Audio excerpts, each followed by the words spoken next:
Ads లేకుండా latest episodes చూడండి.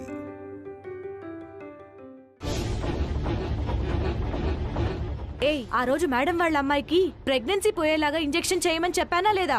అవును మేడం, నేను ఇంజెక్షన్ చేస్తుంటే మీరే ఇంకో డాక్టర్ని పంపించారు. ఆ డాక్టర్ ఆ ఇంజెక్షనే ఇచ్చారు. ఇంకో డాక్టర్ రావడం ఏంటి? అవును మేడం, ఆ డాక్టర్ వచ్చి నా చేతిలో ఇంజెక్షన్ తీసుకొని మీరు పంపించారని చెప్పి నన్ను బయటికి పంపించారు.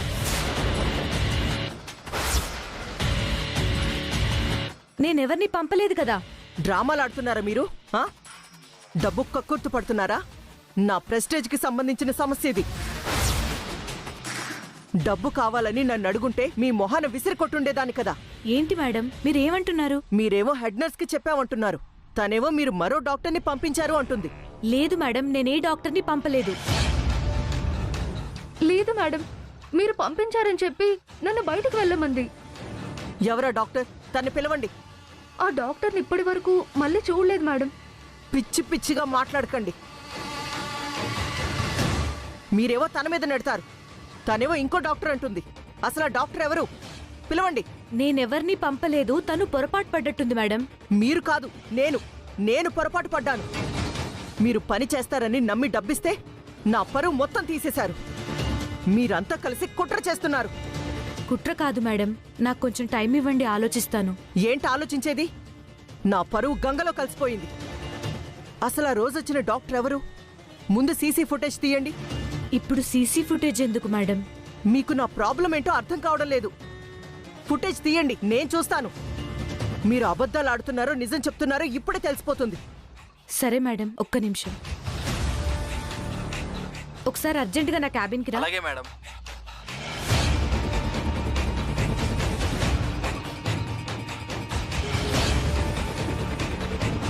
ఒకసారి ఫుటేజ్ చెక్ చేయి. Okay madam.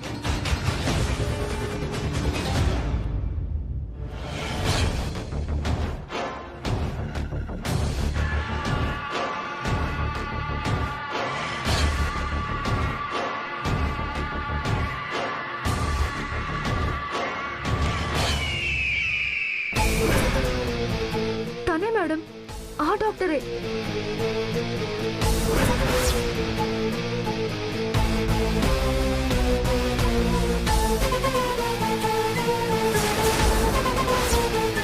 కృష్ణ. కృష్ణ ఎవరు మేడం? మీకింకా అర్థం కావడం లేదా? ఎవరో ముక్కు మొహం తెలియని వాళ్ళు మీ హాస్పిటల్కి వచ్చి డాక్టర్లా గెటప్ వేసుకుంటే డాక్టర్ అనుకుంటారా? లేదు మేడం, తను డాక్టర్లా గదిలోకి వచ్చింది.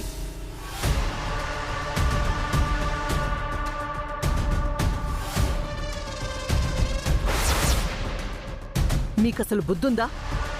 మీ హాస్పిటల్లో చిన్న మాస్క్ వేసుకొచ్చి నేను డాక్టర్నంటే మీరెలా నమ్ముతారు? తనసలు డాక్టరే కాదు. అయ్యో సారీ మేడం. సారీ ఏంటి సారీ? ఇంకేం చెప్పకండి. మిమ్మల్ని నమ్ముకున్నందుకు నాకు బాగా బుద్ధి చెప్పారు. చిచి.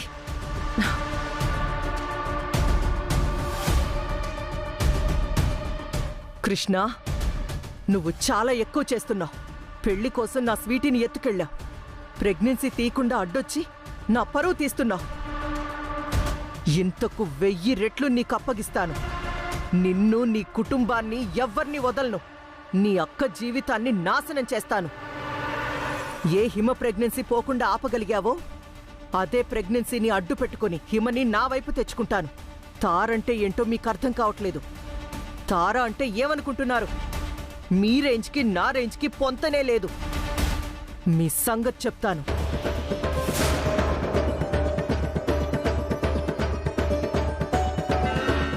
శిఖర, నేను చెప్పేది జాగ్రత్తగా విను.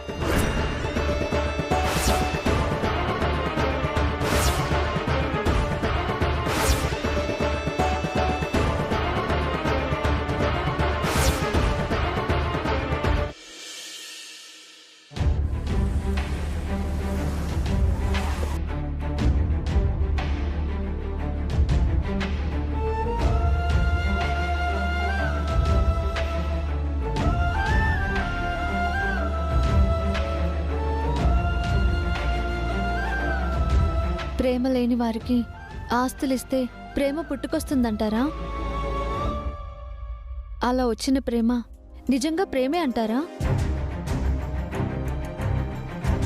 మీరు మీ ఆస్తి పత్రాలు డబ్బు మా పిన్నికిచ్చి హిమాని కాపురానికి పంపిస్తానంటే తను ఒప్పుకుంటుందంటారా? అవునన్నయ్య, నాకు కూడా సేమ్ డౌట్ వచ్చింది. ఏ ప్రయత్నం చేయకుండా కూర్చోవడం కన్నా ఏదో ఒక ప్రయత్నం చేయడం మంచిదే కదా. తనని నేను ఒప్పిస్తానన్న నమ్మకం నాకుంది, ఒప్పుకుంటారనే ధీమా ఉంది.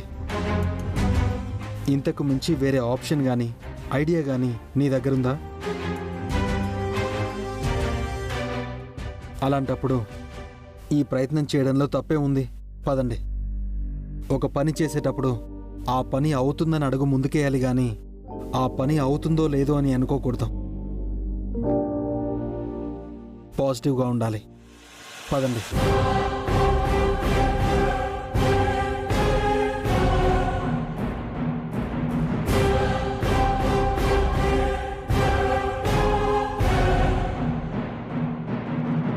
పిన్ని, పిన్ని,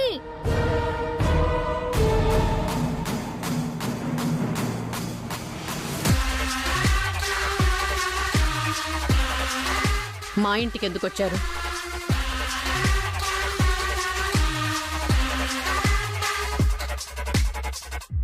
పిన్ని. మీతో మాట్లాడాలి, హిమ కాపురం గురించి.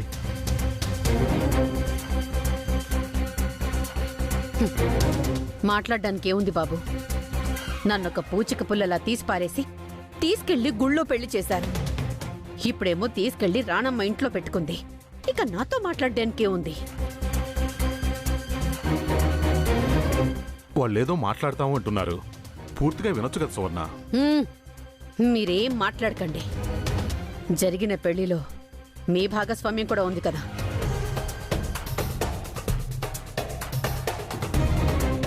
సాగర్ పెళ్లి విషయంలో నేనేం మాట్లాడాను బాబు. మీరు వెళ్ళొచ్చు.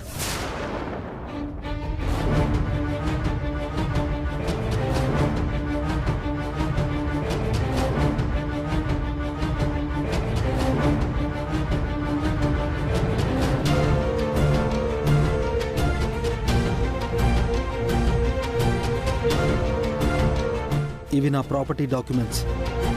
ఇది డబ్బు. ఇది ఎంత ఉంటుంది అని నేను చెప్పను, చాలా ఉంటుంది. మీరు కట్నం అనుకుంటారో, నా చెల్లి పుట్టింటి నుంచి తెచ్చిన బహుమానం అనుకుంటారో మీ ఇష్టం.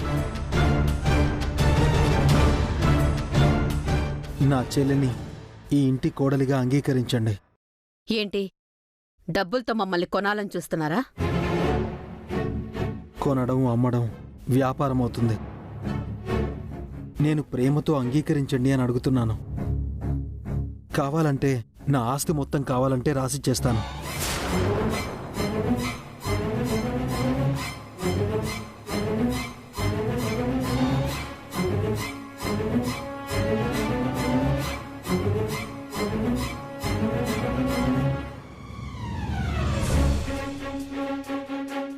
ఏం చేస్తున్నావు శిఖరా? కనిపిస్తుంది కదా మమ్మీ, నేను పాయిజన్ తీసుకుంటాను. ఇది తాగి నేను చచ్చిపోతాను. నువ్వు నాన్న ప్రశాంతంగా ఉండండి. శిఖరా, మీ అన్నయ్య చేసిన పనికి సిగ్గుతో చచ్చిపోతున్నాను. మధ్యలో నీ తలనొప్పేంటే? తలనొప్పి కాదు మమ్మీ, సాగర్ అనేని హిమావదని ఇంటికి తీసుకురా, లేదంటే నేను ఈ పాయిజన్ తాగి చచ్చిపోతాను. ఆగవే, నా మాట విను.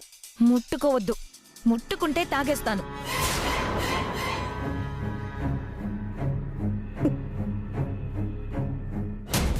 మనల్ని అవమానించి చెప్పకుండా పెళ్లి చేసుకున్నాడు మీ అన్నయ్య. వాణ్ణి ఇంటికి తీసుకుని రమ్మంటావేంటే? నేను చచ్చిన వాణ్ణి ఇంటికి తీసుకురాను. అందుకే నేను చేస్తున్నాను మమ్మీ. మనందరినీ వద్దనుకొని పెళ్లి చేసుకున్నాడు. రాణమ్మ ఇంట్లో ఉంటున్నాడు. వాడితో మనకేం పని? ఈ ఇంటికి వాళ్ళొస్తే ఏంటి, రాకపోతే ఏంటి శిఖరా? ఓ మమ్మీ, నీకు అర్థం కావట్లేదు. సాగర్ అన్నయ్య హిమావదిన ఈ ఇంటికి రాకపోతే నేను అత్తారింటికి వెళ్ళలేను. ఏం మాట్లాడుతున్నావు శిఖరా? హిమ అత్తారింటికి వస్తేనే నేను అత్తారింటికి వెళ్తాను. కొంచెం అర్థమయ్యేటట్టు చెప్పు శిఖరా, నీకు దండం పెడతాను. మమ్మీ, నేను శ్రీకాంత్ని ప్రేమిస్తున్నాను.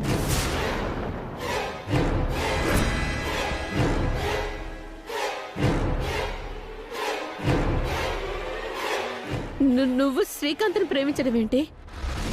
తారా కొడుకు. నువ్వు సాగర్ అన్నయ్యని హిమావతిని దూరం పెడుతున్నావు. వాళ్ళెంత దూరం వెళ్తే నేను శ్రీకాంత్కి అంత దూరం అవుతాను. నువ్వు నాన్న హ్యాపీగా ఉండండి. మీకు పంతాలే ముఖ్యం కదా, పిల్లల ప్రేమను అర్థం చేసుకోరు కదా. శిఖరా,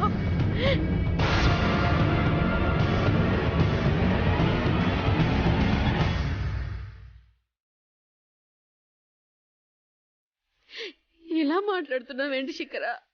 నా కొడుకు పెళ్ళి నా కళ్ళతో చూడలేదనే బాధే కాని నాకింకా ఏముంటుందే?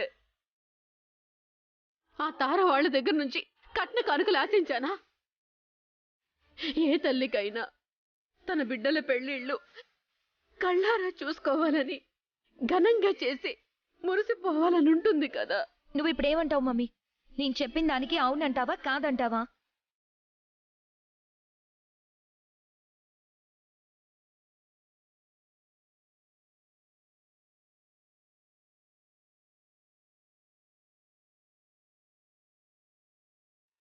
ఏం ఆలోచిస్తున్నారాంటీ? నా చెల్లంటే నాకిష్టం. తను సాగర్ని కోరుకుంది కాబట్టే పెళ్లి చేయాల్సి వచ్చింది. ఈ విషయంలో మీరు మమ్మల్ని క్షమించాలి. అప్పుడున్న పరిస్థితుల్లో చెప్పకుండా పెళ్లి చేయాల్సి వచ్చింది. హిమని మీ ఇంటి కోడలిగా ఒప్పుకోండి.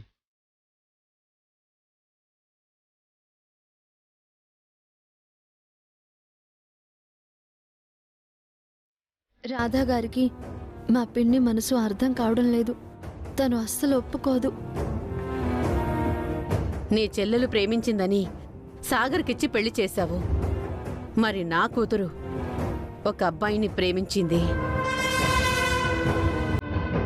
ఆ అబ్బాయికిచ్చి నా కూతురు పెళ్లి చేస్తావా?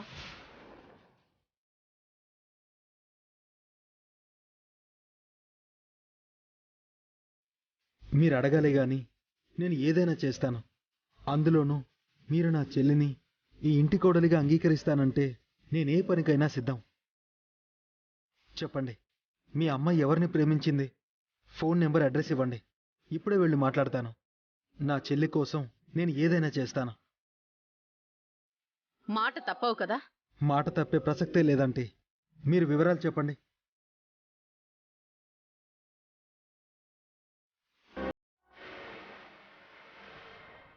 నా కూతురు శిఖర మీ తమ్ముడు శ్రీకాంత్ను ప్రేమిస్తాను.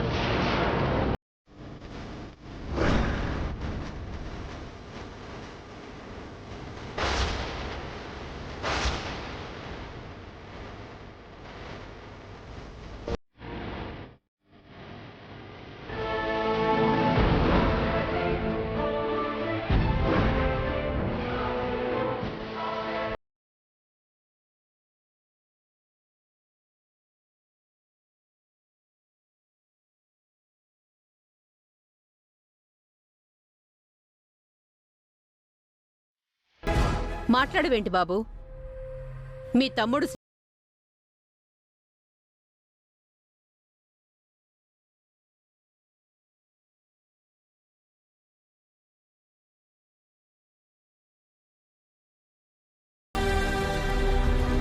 అదే నువ్వు కానీ ఎవరినైనా లవ్ చేస్తుంటే నేను అస్సలు సపోర్ట్ చేయను శ్రీకాంత్.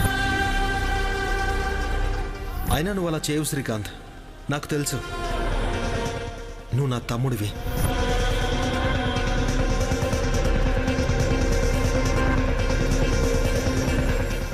ఏం ఆలోచిస్తున్నావు బాబు? నా కొడుక్కి పెళ్ళనేసరికి నీ చెల్లి ప్రేమ గొప్పగా కనిపించింది. ఇప్పుడు నా కూతురు ప్రేమ అనేసరికి అంతస్తులు అడ్డొస్తున్నాయా?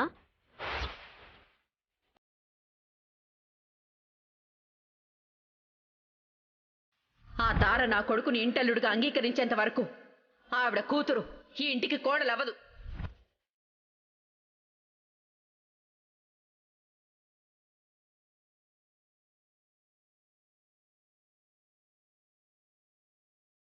వీడు నా తమ్ముడు, నా ప్రాణం.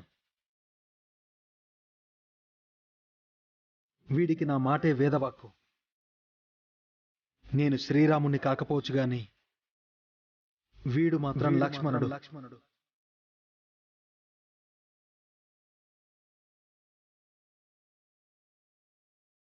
నా తమ్ముడు నేను చెప్పిన మాట కాదనడు. శ్రీకాంతి పెళ్లి చేసుకుంటున్నాడు.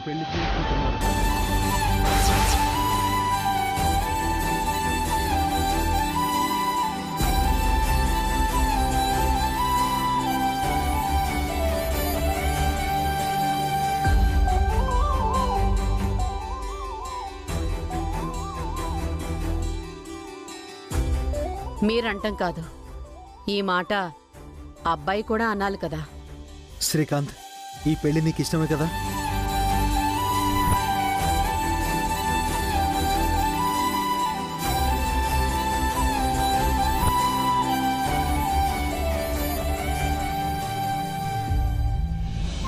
శ్రీకాంత్ విష్ణుని ప్రేమిస్తున్నాడు కదా, ఇష్టమని ఎలా చెప్తాడు? ఇష్టం లేదని చెప్పు, ఇష్టం లేదని చెప్పు శ్రీకాంత్. నీ ప్రేమ గురించి చెప్పడానికి మంచి అవకాశం వచ్చింది శ్రీకాంత్. ఇష్టం లేదని చెప్పు శ్రీకాంత్.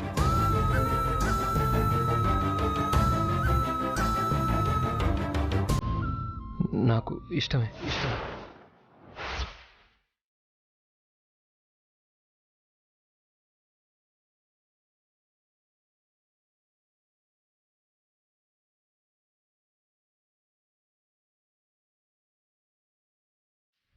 విష్ణు లేకుండా నేను బతకలేను కృష్ణ.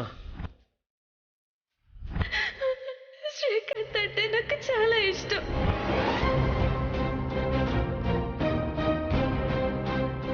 విన్నారు కదా? సంతోషం బాబు, నిజంగా నువ్వు గొప్పోడివే.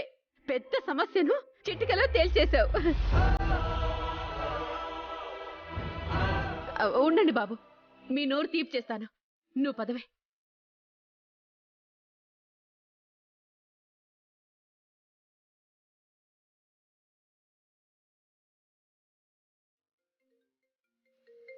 ఇప్పుడే వస్తాను.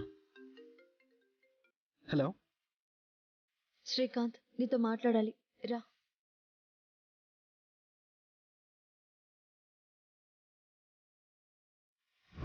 ఏంటి శ్రీకాంత్, ఏం చేస్తున్నావు నువ్వు?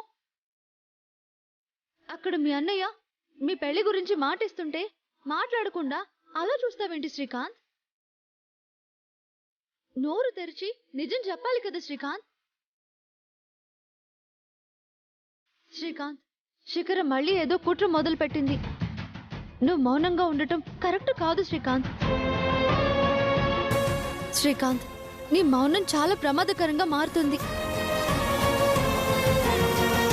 ఈ విషయం మా అక్కకి తెలిస్తే తను బతుకుంటుందా చెప్పు? నువ్వు మా అక్క ప్రేమించుకుంటున్న విషయం మీ అన్నయ్యతో చెప్పు శ్రీకాంత్. ప్లీజ్ శ్రీకాంత్. కృష్ణ, నేను రే శ్రీకాంత్, థ్యాంక్స్ రా. Thank you so much my brother. నా రక్తం పంచుకుని పుట్టకపోయినా నా మనసుని అర్థం చేసుకున్నావు. నా గౌరవాన్ని నిలబెట్టావు.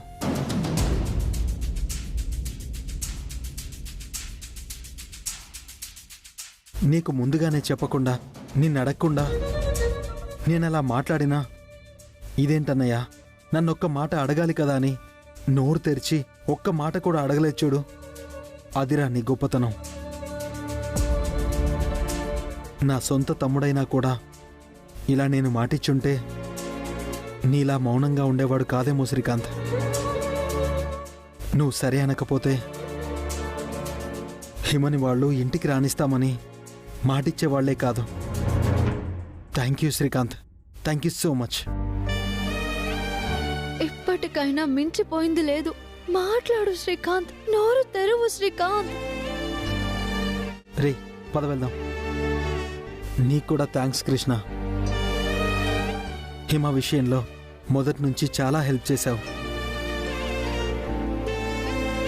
పద, ఇంటి దగ్గర డ్రాప్ చేస్తాను.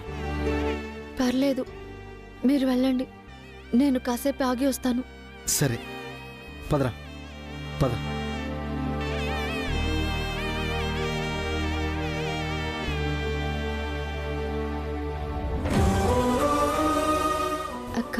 ఏంటి అలా చూస్తున్నావు? ఏం లేదు కృష్ణ. నీ పెళ్లి కూడా బ్రహ్మాండంగా జరుగుతుంది. ఇలాంటి అన్ని ఫంక్షన్లు చేస్తాం, సరేనా?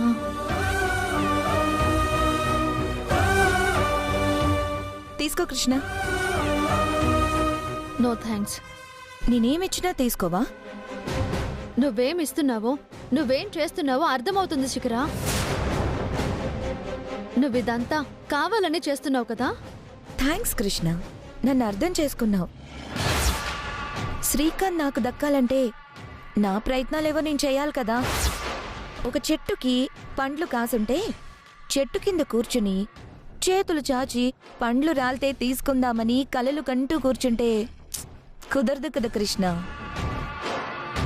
మనమే చెట్టెక్కైనా పండు కోసుకోవాలి, లేదా ఒక రాయి విసిరైనా పండు తీసుకోవాలి.